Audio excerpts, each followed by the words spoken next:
क्रिस्त में मेरे बहुमूल्य बहनों, भाइयों एवं बच्चों, आप सबों को जय यीशु। हमारे प्रभु यीशु क्रिस्त, हमारे प्रभु यीशु प्रजित प्रभु यीशु क्रिस्त की कृपा, शांति, अनुग्रह, आशीष, करुणा, सामर्थ्य और आशीर्वाद एवं उनका सामर्थ्य सदा सर्वदा आपके एवं आपके परिवार के साथ रहे। आज प्रभु यीशु क्रिस्त की शांति आपके परिवार के साथ रहे। जो कार्य इस सप्ताह में आप लोग करने जा रहे हैं और आपके हर एक कार्य में सफलता प्रदान करने के लिए मैं आपके लिए, आपके परिवार के लिए मैं प्रार्थना करता हूँ। प्रिय विश्वासियों, आज माता कलीसिया हमारे प्रभु यीशु के और पवित्र शरीर और रक्त का पर्व मना रही है और लैटिन भाषा में कॉर्पस क्रिस्टी कहा जाता है।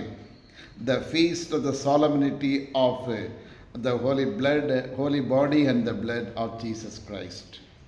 जी हाँ प्रिय विश्वासियों, और आज के तीनों पाठों को जो मूल सारांश है और प्रभु यीशु के पवित्र बलिदान के द्वारा और एक नए रिश्ते का विकसित हुआ है और हमारे पापों को क्षमा और मिल गया है। और प्रभु यीशु क्रिस्त अपने और उस क्रूस बलिदान के द्वारा, क्रूस मरण के द्वारा और हमारे और ईश्वर के बीच में एक नया रिश्ता बनाया है। और इतना ही नहीं, और प्रभु यीशु क्रिस्त उस क्रूस बलिदान के द्वारा हमारे सारे पाप मिट गए हैं। जी हाँ क्रिस्त में प्यारे भाइयों और बहनों, और इन्हीं बातों पर हमें और मनन चिंतन करना है।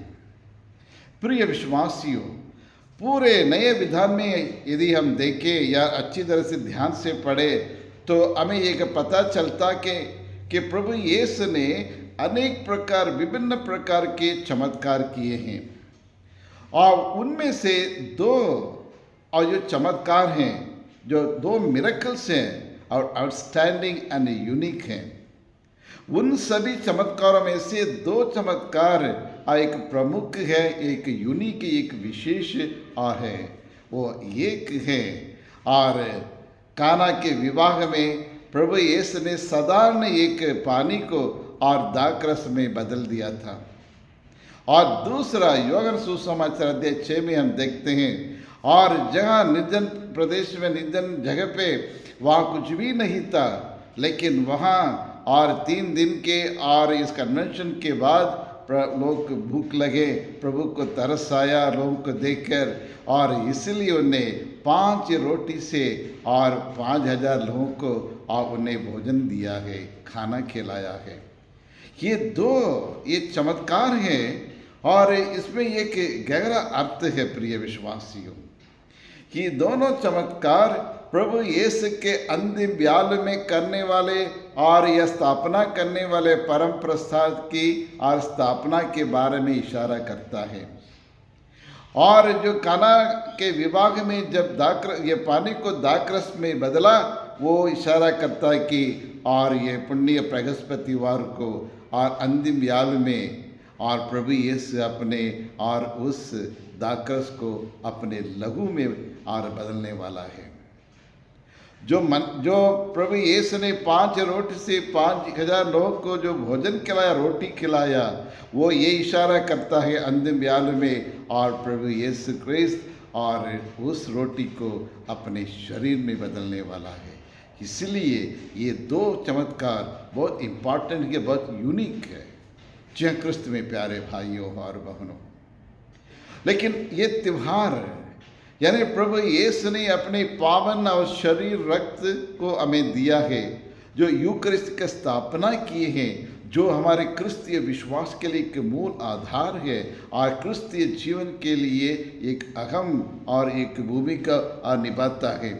जी हाँ प्रिय विश्वासियों, लेकिन क्रिस्तीय जीवन में और ये यूकरिस्ट के होना बहुत ज़रूरी है, अनिवार्य है।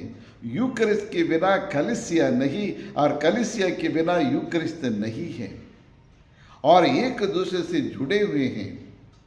और हमारे क्रिस्तीय दैनिक के जीवन का जो ऊर्जा परम प्रसाद से मिलता है।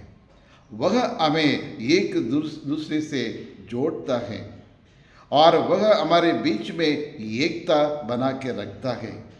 और इसलिए और उचित तैयारी के साथ उस परम प्रसाद में ग्रहण करने के बाद आपस में साझा करना, आपस में बांटना है। जो अनुभव, जो खुशी और जो हमें वरदान हमें मिलता है परम प्रसाद के द्वारा, उसको हम दूसरों के साथ एक दूसरे से हमें बांटने की ज़रूरत होती है। जी हाँ कृष्ण में प्यारे भाइयों और बहनों, लेकिन ये त्यौहार और हमें कौन सी शिक्षा देता है और ये त्यौहार से हमें कौन सा सीख हमें मिलती है। और सर्वप्रथम और प्रभु यीशु के और ये बलिदान यीशु नए रिश्ते का संयोजक बन गए हैं। जी हाँ प्रिय विश्वासियों, Jesus has become the bridge between God and the human being. यानी प्रभु यीशु क्रिस्त और इस यीशु नए रिश्ते का संयोजक बन गए हैं। पुराने विधान में हमें देखने को यह मिलता है, वहाँ ईश्वर और जनता के बीच में, प्रजा के बीच में जो रिश्ता था वो किस तरह से मालिक और सेवक का रिश्ता था। और वहाँ एक नेता और उनका दास का रिश्ता था। यानी पुराने विधान में और यहूदियों में यही मानसिकता थी। और बड़े हैं, एक मालिक है और उसके सेवक है, और ये बड़ा नेता है और उनके और ये दास हैं। दास के शब्द अधिक प्रयोग किया गया है। लेकिन और इस मानसिकता को प्रभु यीशु ने एक नया मानसिकता दी है, इसमें कुछ बदलाव लाया है। प्रभु यीशु ने नए विधान में अपने पावन शरीर को देखकर, पावन रक्त को देखकर और इसमें आप कुछ बदलाव लाया है, इस रिश्ते में कुछ बदलाव लाया है। और वो बदलाव है और इस पुराने वो मानसिकता को या दास की मानसिकता को नष्ट करते हुए एक नया रिश्ता को लेके आए हैं। यानी हम सब प्रभु यीशु के भाई बहन हैं, ईश्वर के पुत्र पुत्रियां हैं। जी हाँ कृष्ण में प्यारे भाइयों और बहनों, इसलिए प्रभु यीशु क्रिस्त अपने शिष्यों से कहते हैं, आज से तुम लोग मेरे सेवक नहीं मेरे मित्र हैं, मेरे दास नहीं आप लोग मेरे और मित्र है करके प्रभु यीशु क्रिस्त एक नया स्थान, नया पद उन्हें देते हैं। जी हाँ कृष्ण में प्यारे भाइयों और बहनों, प्रभु यीशु ने अपने पावन शरीर रक्त आपके विकास के लिए, मेरे विकास के लिए, उन्नति के लिए और हमारे परिवार की एकता के लिए, देश की एकता के लिए प्रभु यीशु ने अपने आप को और ये बलिदान के रूप में हमें प्रदान किया है। जी हाँ प्रिय विश्वासियों, दूसरी शिक्षा और यह है और प्रभु यीशु क्रिस्त के और ये नए रिश्ते और अपने बलिदान के द्वारा बनाया गया है। प्रभु यीशु ने अपने शब्दों से नहीं, शब्दों के मात्र से नहीं, लेकिन स्वयं और क्रूस उठाकर हमारे सारे पापों को, बोझ को क्रूस पर उठाकर और हमारे बीमारियों को, हमारे रोगों को अपने कंधों पर उठाकर हमें चंगाई उन्हें प्रदान किया है। वो निर्दोष थे, निष्कलंक थे, निष्पाप थे, लेकिन आपको मुक्ति देने के लिए, मुझे पापों से छुड़ाने के लिए और दुनिया की गुलामी से बचाने के लिए, शैतान से बचाने के लिए और पाप के अनेक प्रकार के एक कारण से हमें बचाने के लिए प्रभु यीशु क्रिस्त को दुख उठाना पड़ा। वह हमारे पापों के खातिर कुचल दिए गए, हमारे कुकर्मों के कारण और वो छेदित किए गए हैं और हमें शांति देने के लिए, आप और मैं आराम से बढ़िया शांति से अपना जीवन बिताने के लिए और प्रभु यीशु को नाना प्रकार के दंड को और सामना करना पड़ा। आपका निरोग बनाने के लिए, आपकी चंगाई के लिए प्रभु यीशु क्रिस्त हमारे सारे रोगों को, बीमारियों को अपने क्रूस पर, अपने कंधों पर और इस और बोझ को उठाना पड़ा। देखिए कितना प्रेम, असीमित प्रेम मानव जाति के प्रति, आपके प्रति, मेरे प्रति, आपके परिवार के प्रति, हमारे प्रति प्रिय विश्वासियों। और इसलिए और जब तक प्रभु यीशु अपने शरीर को बलिदान के रूप में नहीं चढ़ाते हैं, तब तक एक नया रिश्ता नहीं बन सकता है। हमारे रिश्ता सोना चांदी से नहीं है, जिसे आज के पहले पाठ दूसरे पाठ ये कहते हैं, और ये जानवर के लहू से नहीं या सोना चांदी से नहीं, लेकिन प्रभु यीशु के लहू के द्वारा और हम नए व्यक्ति बन गए हैं, नए रिश्ते और बन गया है। जी हाँ प्रिय विश्वासियों, और तीसरा प्रभु यीशु के और ये नए और ये रिश्ते के परिणाम स्वरूप हमारे पाप और मिट गए हैं, धुल गए हैं। हमारे साथ प्रभु ने एक अटूट संबंध बना दिया और आगे कहने लगा ये संबंध हमेशा हमेशा के लिए बना रहेगा, बीच में छोड़ने वाला नहीं है, क्योंकि प्रभु यीशु के एक नए विधान बना लिया हमारे साथ अपने लहू के द्वारा, अपने पावन शरीर रक्त को देखकर, और आपसे और मुझसे दुनिया से मानव जाति के साथ एक अटूट संबंध, एक अटूट विधान बना लिया है। और इतना ही नहीं, और उन्होंने ये भी वादा किया, सन्मति रचित सुसमाचार अध्याय 28 और 20 में कहते हैं, मैं संसार के अंत तक तुम्हारे साथ रहूं, तुम्हारे दुख में, तुम्हारे मुसीबत में, तुम्हारी पीड़ाओं में, वेदनाओं में, निराशा और हताशा के समय में मैं हमेशा मैं आपके साथ रहूँगा, और मेरी आत्मा आपको मार्गदर्शन दिखाए करके पवित्र आत्मा को भी उन्हें दिया है। इसलिए आज हम पवित्र आत्मा के युग में जी रहे हैं प्रिय विश्वासियों। और ये सब क्यों किया है? क्योंकि आपके प्रति, मेरे प्रति, सारी मानव जाति के प्रति उनकी अपार प्रेम है।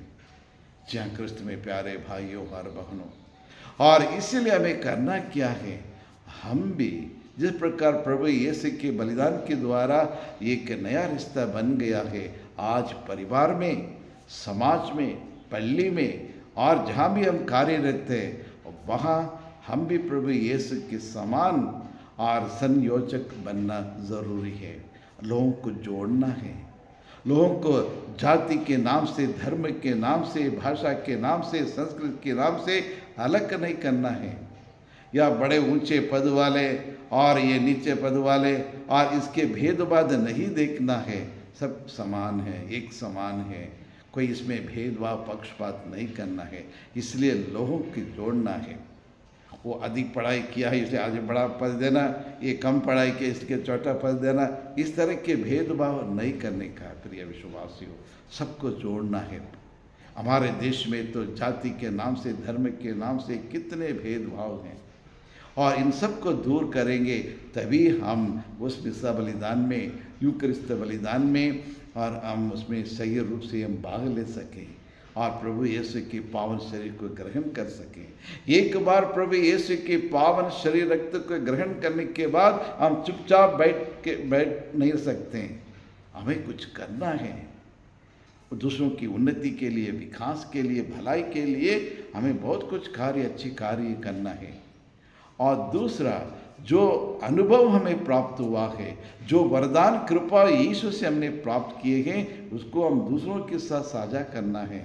जो कुछ हमारे पास है, हमारा समय हो सकता है, हमारे टैलेंट हो सकते हैं, और हमारे पास जो छोटा सा धन हो सकता है, और हम एक दूसरे को बांट लें, एक दूसरों को खुशी देने के लिए जो कुछ हमारे साथ पास हैं और उपलब्ध है, आप दूसरों से बांटें, दूसरों को खुशी दें, दूसरों को दुखों की और ये मुसीबत को सुने, और गरीब लोगों की सेवा करें, मरीजों के पास जाकर उनके लिए प्रार्थना करें।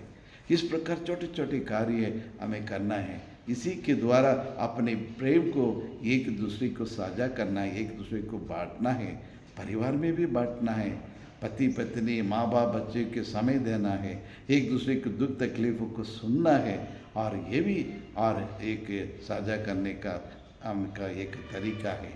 हाँ प्रिय विश्वासियों, और तीसरा है हम एक परिवार में एकता लाना है, पल्ली में एकता लाना है, जहाँ भी हम कार्यरत थे वहाँ एकता लाना है, तभी ही और ये पर्व मनाने का सही महीना निकलेगा, सही अर्थ निकलेगा। तो आइए हम प्रार्थना करें। हे सर्वशक्तिमान शाश्वत परमेश्वर, हम आपको धन्यवाद देते हैं, तेरी आराधना करते हैं, तेरी स्तुति करते हैं, तेरी महिमा गाते हैं प्रभु। सब कुछ और हम आपसे प्राप्त करते हैं, जिसके लिए हम आपको धन्यवाद देते हैं। पिछले 1 महीने से आपने जो भी वरदान हमारे परिवार के लिए, हमारे दैनिक जीवन के लिए दिया है, उसके लिए हम आपको धन्यवाद देते हैं। हमारे बच्चों को अच्छा रिजल्ट दिया है, हमारे सभी बच्चे पास हो चुके हैं, उसके लिए भी हम आपको धन्यवाद देते हैं। आज जो इस ग्रीष्मकालीन अवकाश को अच्छी तरह से बिताने के लिए आपने हमारी मदद की है और हमारी रक्षा की है प्रभु, और उसके लिए भी हम आपको धन्यवाद देते हैं। फिर से एक नया महीने में प्रवेश, जून महीने में प्रवेश कर रहे हैं। इस महीने में भी आने वाले समय हमारे लिए, हमारे परिवार के लिए और अच्छा समय और बन जाएं, और जो भी कार्य करने जा रहे हैं, जो योजना बनाने जा रहे हैं, उस योजना में हमें सफलता प्रदान करें, सबों को अच्छे स्वस्थ प्रदान करें। जो बच्चे कल से स्कूल जाने वाले हैं, उन बच्चों पर भी आशीष दे, पवित्र आत्मा से अभिषेक करे, उन्हें ज्ञान, विवेक, स्मरण शक्ति उन्हें प्रदान करे, ताकि वे अच्छे स्वस्थ पाकर अच्छी पढ़ाई कर सके। और जिस प्रकार पवित्र यूकरिस्त में हम भाग लेते हैं, उसी प्रकार हम एक दूसरे के दुख तकलीफ में भी भाग लेने की हमें कृपा प्रदान कर, यही प्रार्थना करते हमारे प्रभु यीशु क्रिस्त के द्वारा। आमीन आमीन।